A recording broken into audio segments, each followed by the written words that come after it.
ellos yo lo que quiero platicar contigo es eso, la gran importancia que existe en esta relación entre México y los Estados Unidos.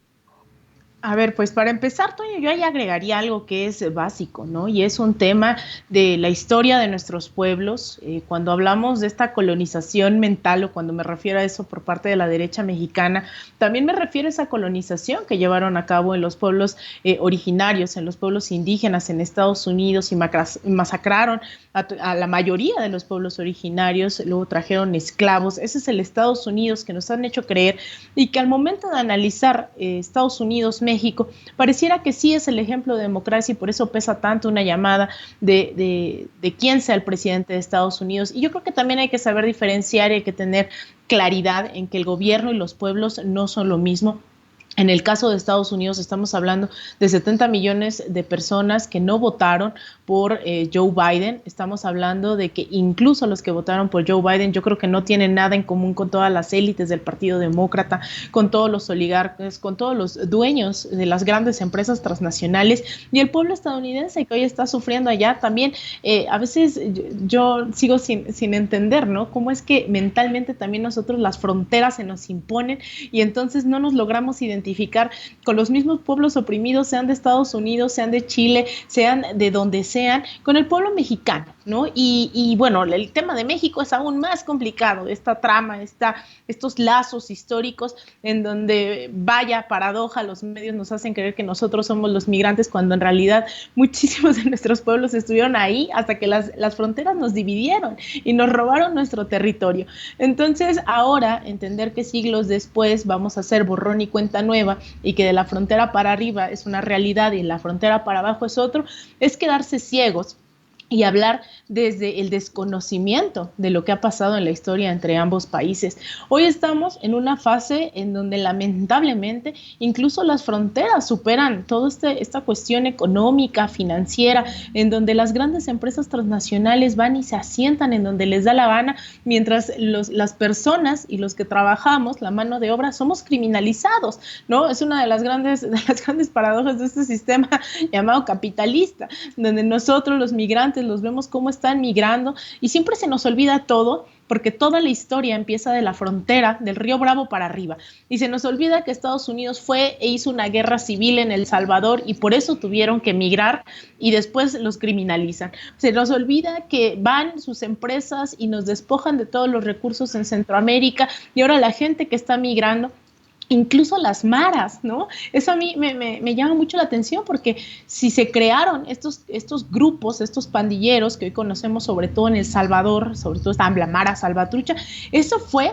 una migración dada por la guerra civil en la cual participó Estados Unidos. Ellos se fueron migrando a California, ahí supieron cómo trabajaban estos grupos delincuenciales, y después Estados Unidos los volvió a deportar a El Salvador.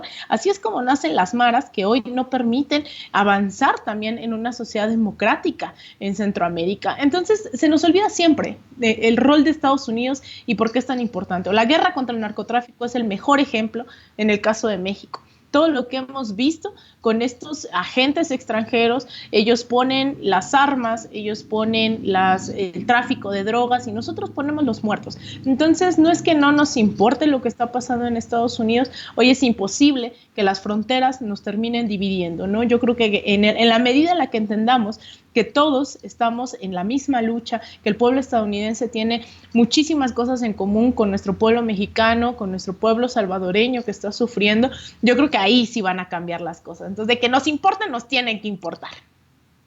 Y rápidamente decir eso, uno se imagina viviendo en México que el estadounidense per se, el estadounidense de a pie, es racista y no quiere a los mexicanos y no tiene idea de la vida ni nada, pero hay de todo, obviamente, ¿no? El pueblo de Estados Unidos también tiene a muchas personas con conciencia que no saben realmente lo que está pasando, porque sus medios de comunicación tradicionales les pintan una cara muy distinta del resto de los países, y que cuando se enteran, por ejemplo, del intervencionismo en otros países, de varias políticas de su propio gobierno, se oponen absolutamente a esto, Alina, y eso sí quiero dejarlo muy, muy claro. Yo quiero decir así, millones y millones de estadounidenses que también tienen una conciencia de justicia social, no solo para sus familias, no solamente para ellos, sino para todo el mundo, y como bien lo dices, creo que todos los trabajadores del mundo estamos en la misma lucha. Totalmente de acuerdo. Yo creo que hay que entender también que que los medios nos muestran y que ese es el esfuerzo que hacemos aquí en Sin Censura, el trabajo que he tratado de hacer durante ya 10 años, se dicen pocos, pero ya llevo 10 años en las calles, al lado de los movimientos sociales, de la gente. Es eso, ¿no? Es tratar de demostrar que Estados Unidos no todo es Bill Clinton, Obama y Joseph Biden.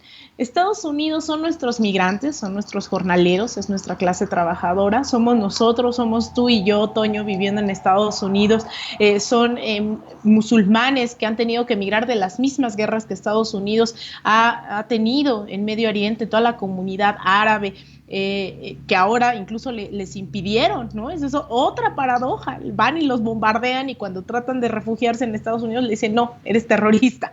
Entonces, todos esos mitos hay que irlos quitando. Tenemos la oportunidad de que los últimos meses vimos esta explosión de un movimiento antirracista, pero que también a mitad de una pandemia se conjugó en esta serie de desigualdades y la gente dice, bueno, entonces ¿por qué viven en Estados Unidos, no? Pues porque al final, estemos en la latitud que sea, siempre va a haber lucha de clases y siempre va a haber trincheras que ocupar y siempre va a haber periodismo que hacer.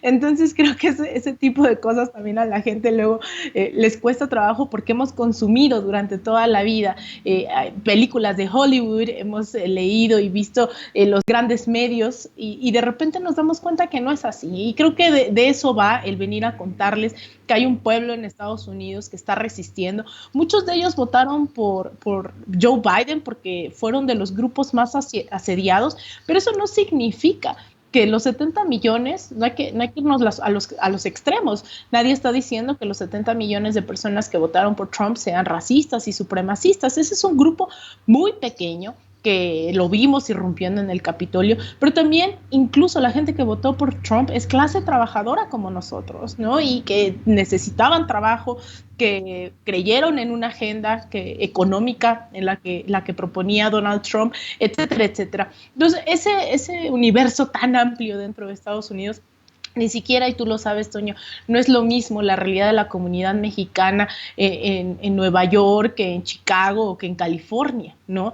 Es totalmente distinto y por eso hay que irse con pinzas, hay que irse con cuidado. Nadie está diciendo es mejor uno u el otro. Lo que decimos es hay un pueblo resistiendo y creo que también ahí merecen toda la empatía y la solidaridad como lo merecen todos quienes están resistiendo, sea en México o sea en cualquier parte del mundo.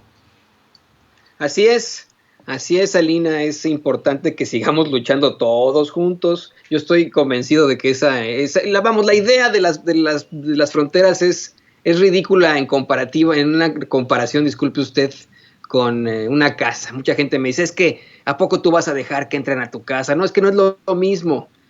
Nosotros, y está en la Declaración de los Derechos Humanos, la Declaración Universal de los Derechos Humanos, tenemos el derecho de decidir dónde queramos vivir. Las fronteras pues simplemente nos dividen y así de sencillo, ¿no? Y no nos pueden seguir dividiendo en estos momentos. Tenemos que pensarnos todos como seres humanos y no tanto como, ay, es que él es musulmán, ay, es que ella es judía, es que este señor es de la India, es que él es mexicano. No, todos estamos en esta misma lucha, como dice Alina. Y Alina, bueno, pues una vez más, muchísimas gracias por este análisis tan interesante. ¿Qué te parece que nos compartes tus redes sociales? ¿Vas a participar esta noche con Meme? Claro que sí, como cada noche voy a estar ahí con Meme en Sin Censura Nocturna y mucha gente luego me dice que por qué no participo diario, es como sí participo diario, pero estoy en la noche, pero es un honor estar aquí cada que me inviten. Yo les invito también a que me sigan en Twitter en @AlinaDuarte_, en Instagram _AlinaDuarte, también en mi página de Facebook Alina Duarte Periodista y ahí en mi canal de YouTube también para que se suscriben y ahí cuando esté yo de cobertura seguro estoy subiendo videos por ahí. Te mando un abrazo, Toño, a todo el equipo, a Ceci ahí, al equipo de Sin Censura y nos vemos más noche en Sin Censura Nocturno. Ahí tiene usted a Alina Duarte, nuestra corresponsal en Sin Censura. Muchas gracias a la amiga, compañera, colega Alina Duarte.